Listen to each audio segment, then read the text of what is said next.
Hello again, and thanks for sticking with me. The question now is, what is the SA2020 Committee, or what is SA2020 in itself? Is it an idea? Is it some type of company? In fact, it is much more than that.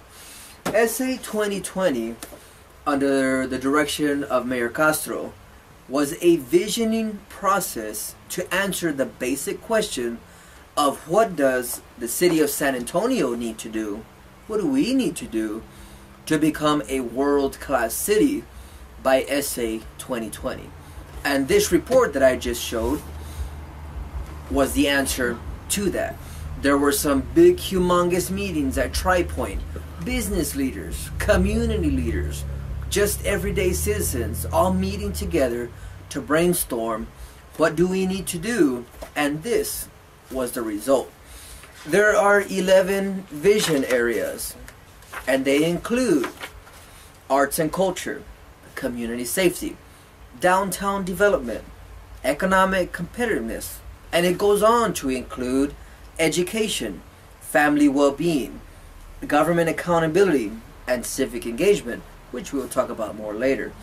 Also health and fitness, environmental sustainability, neighborhood management, and even transportation.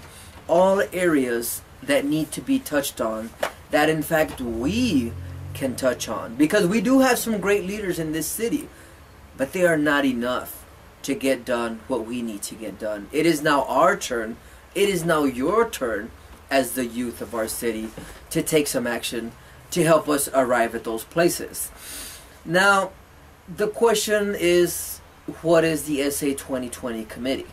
What we did at the Roosevelt Park Neighborhood Association is develop a little committee within which we can take these ideas and run with them to help meet those needs in our specific community.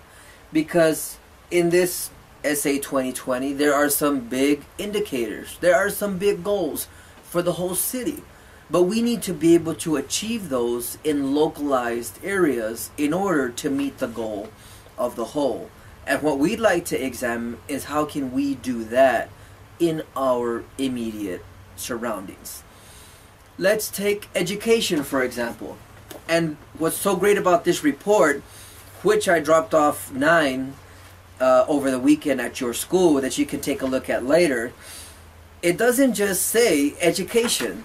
It also specifies how you can get involved. Just 3 quick things for education: adopt a school, mentor and read to a child, tutor a student that needs your help. That's pretty simple. There's many other things, but it doesn't say how to do that or who specifically to do it with. And that is where the SA2020 Committee comes in, where you, I hope, can come in and we can work together to make local solutions to meet local needs. How do we adopt a school? What steps do we go through? Who do we talk to? When it comes to mentoring and tutoring, what kind of guidelines do we have? How do we reach out? Those are all little questions that need to be answered, which I believe you can answer, that we can answer together to meet these needs. Now, keep in mind that it does not say this is the only way you can get involved, because of course you may have some more creative solutions that would be welcome to the table. Let's take a look at another area real quick. Civic engagement. It mentions becoming involved in the political process. Something as simple as reading the newspaper or online news to be up to date with civic issues, or voting and encouraging 18-year-olds and others to vote. Now, I think that's very exciting because many of you may not be 18, so maybe that does not seem relevant to you. But if your vote is your voice, but you cannot vote, does that mean you have no voice? Absolutely not. You have a voice. And how about we get your voice heard now, so the political structure knows that you're coming up and that you're interested and that you're active, How about we have something called a vote of confidence, where you can cast a vote of confidence in an issue that, yes, I do support this initiative, or yes, I do support this particular elected official, and that way they can see that you guys are politically savvy, and people will start listening. And we can do that for just any type of issue that comes up.